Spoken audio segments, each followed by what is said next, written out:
Hello friends, जय श्री कृष्णा, राधे राधे। कैसे हैं आप सब फ्रेंड्स? मैं मोनी वर्मा अपनी राधा रानी की रसोई में आप सबका स्वागत करती हूँ। फ्रेंड्स, कल मैंने आप सबके लिए बनाई थी चाय। तो आज फ्रेंड्स मैं आपके लिए बनाने जा रही हूँ मिठाई। तो फ्रेंड्स, इसके लिए हमें क्या क्या सामग्री हमारे पास होनी चाहिए। देखिए, सबसे पहले मैंने एक कटोरी मैदा लिया है, फिर मैंने नमक ली है, फिर मैंने रिफाइंड ऑयल लिया है, उसके बाद मैंने अजवाइन और कलौंजी ली है, और फिर उसके लिए फिर बाद में मैंने लिए कुछ कस्तूरी मेथी के पत्ते। तो देखिए फ्रेंड्स, अब हम क्या करेंगे।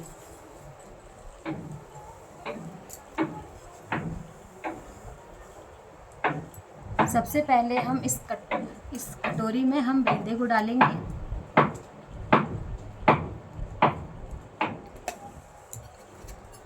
फिर हम डालेंगे अजवाइन और जो कलौंजी हमने ले लेंगे, इसमें अजवाइन और कलौंजी, इसको हम इस तरह हाथ पे रगड़ेंगे, कुछ रफ करेंगे, जैसे कि जो हमारी इसकी गंदगी होती है वो नीचे बैठ जाए और हम साफ ले लें। देखिए फ्रेंड्स, हम आटे में इस तरह डालेंगे। फिर हम डालेंगे जो हमने कस्तूरी मेथी ली थी, उसको भी हम इस तरह हाथ पे करेंगे। इस तरह करके हम इस आटे में डाल देंगे।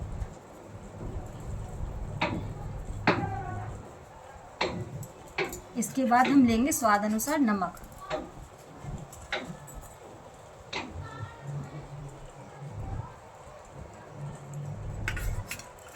इसके बाद हम लेंगे ऑयल। फ्रेंड्स, फिर हम इन सारे आटे में जो हमने सामग्री डाली थी उसको हम चम्मच से इस तरह मिला लेंगे।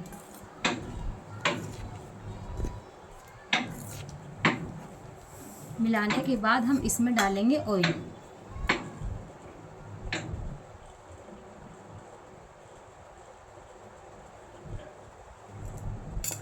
फ्रेंड्स, हम ऑयल इसलिए डालते हैं ताकि हमारा आटा सही से लगे और हमारी मठरी बिल्कुल खस्ती और कुरारी बने।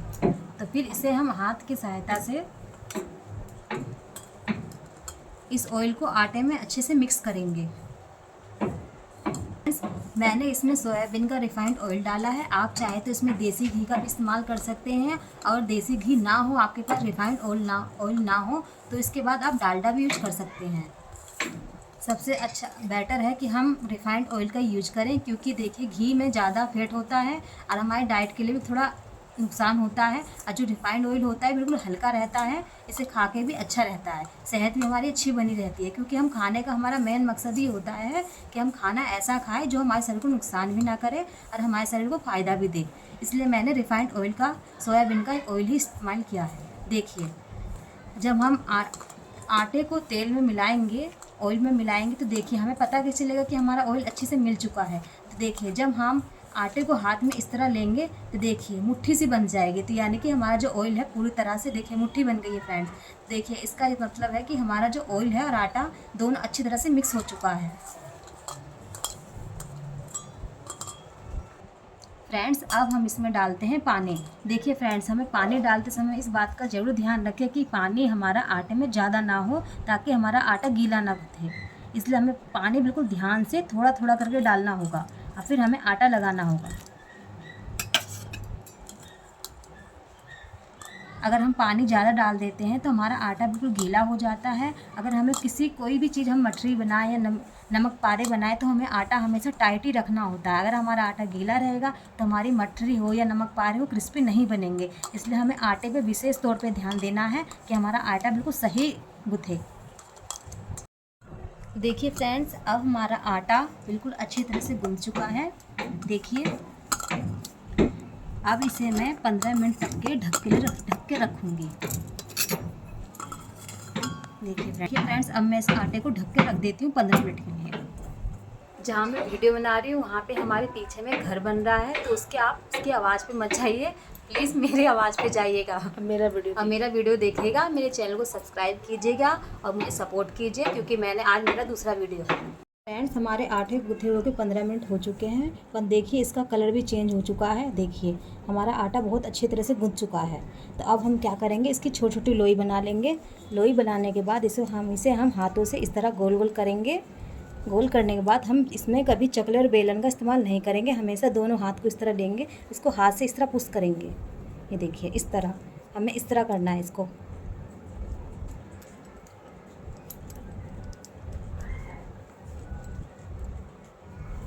ये देखिए, इस तरह हमें करना है। इस तरह हाथों को, दोनों हाथों को दबाना है। देखिए इस तरह दूसरी लोई को लेंगे, दूसरी लोई को भी हम इसी तरह हाथ से दबाएंगे, गोल गोल करके लोई को, फिर हम हाथ को इस तरह दबाएंगे, यहाँ से इस तरह। हमने सारी मटरी इस तरह तैयार कर चुके हैं। अब हमने पहले से कढ़ाई को गैस पर रख दिया गर्म करने के लिए। देखिए हमारी कढ़ाई पूरी तरह गर्म हो चुकी है। इस तरह हम हाथ को इस तरह लाएंगे तो हमें खुद महसूस होगा कि हमारी कढ़ाई गर्म हो चुकी है। कढ़ाई गर्म होने के बाद अब इसमें हम डालते हैं तेल।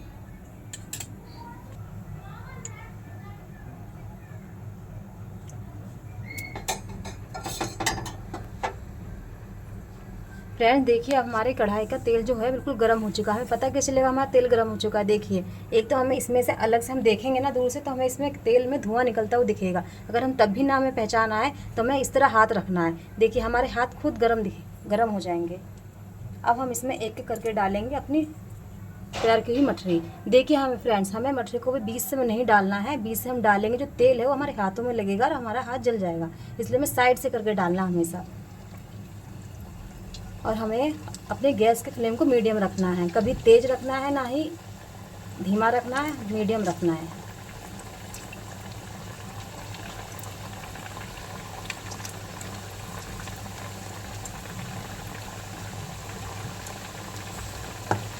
अब मैं अपने गैस की फ्लेम को करती हूँ मीडियम।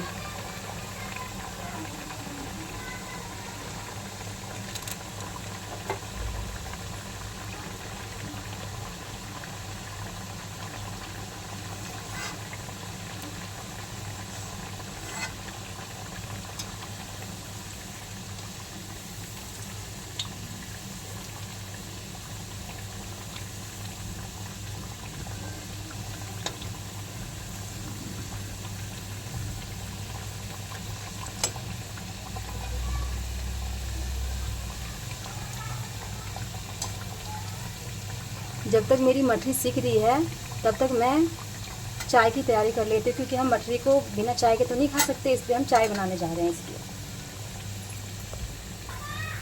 देखिए फ्रेंड्स हमारी मछली का जो कलर है देखिए हल्का सा गोल्डन आ रहा है। अभी हम पलटेंगे नहीं, थोड़ा सा और हो जाएगा तब हमेशा हम अलट पलट करके सेकेंगे। ये देखिए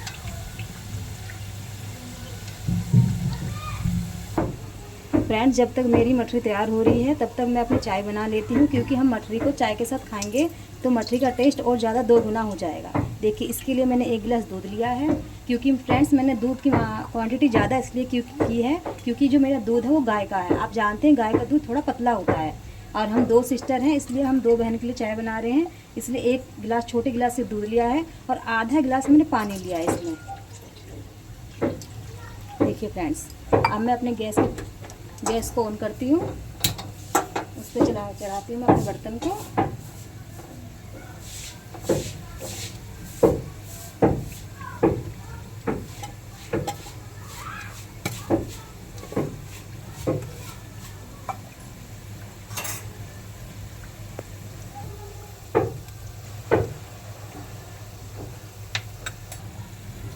फ्रेंड्स अब मैं अपनी मछली को पलट रही हूँ। ये पीछे से सीख चुकी है, अब आगे से रह चुकी है।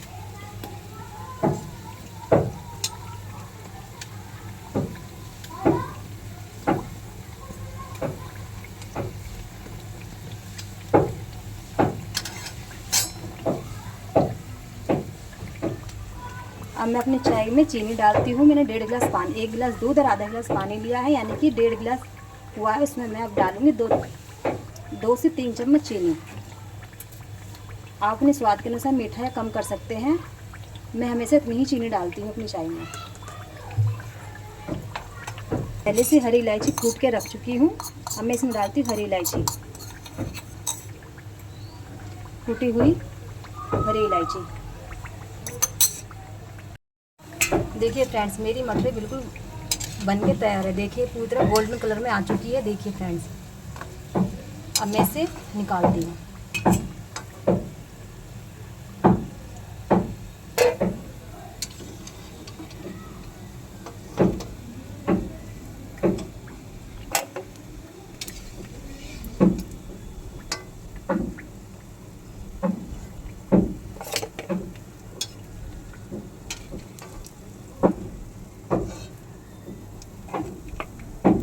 और जो बची हुई मठरी है उसे मैं अब कढ़ाई में डालती हूँ।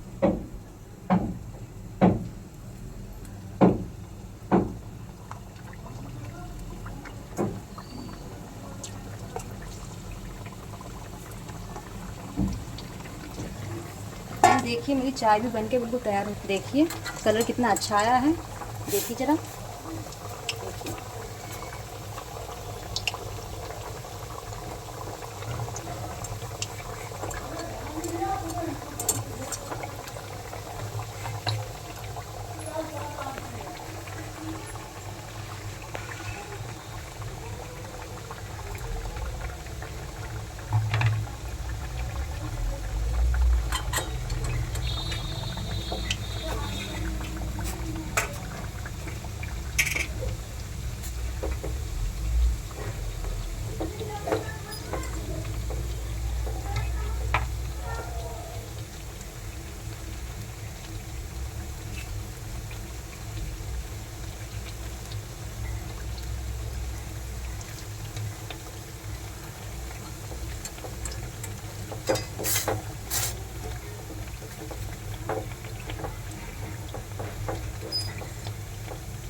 अब मैं इसे 2 गिलास में छान लेती हूँ।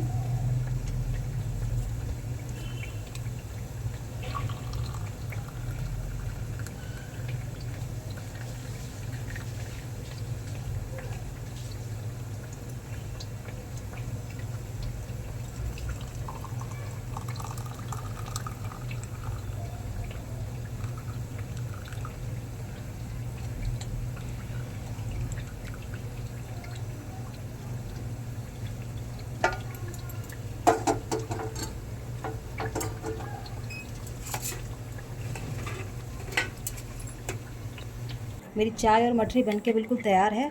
देखिए हम इसे तोड़ेंगे तो देखिए बिल्कुल ये क्रिस्पी बनी है। देखिए फ्रेंड्स अंदर से ये देखिए, ये बिल्कुल क्रिस्पी बनी है। और देखिए देखिए तो मेरी चाय और मठरी बिल्कुल बनके तैयार है।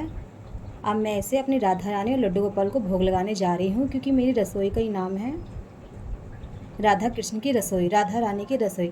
तो जो भी मैं कुछ अपनी रसोई में बनाऊंगी तो सबसे पहले अपनी राधा रानी को और अपने लड्डू गोपाल को भोग लगाऊंगी। और फ्रेंड्स आप एक बात का खास ध्यान दीजिए, क्योंकि जब भी मैं अपना खाने रसोई में कुछ भी बनाऊंगी तो उस रसोई में मैं अपने लहसुन और प्याज का सेवन नहीं करूँगी, क्योंकि मैं वो जो भी कुछ बनाती हूँ अपने भगवान को भोग लगाती हूँ। आपको पता है राधा रानी और लड्डू गोपाल को जो भी भोग लगता है वो बिना लहसुन प्याज के लगता है। तो फ्रेंड्स देखिए मेरी रेसिपी बनके बिल्कुल तैयार है।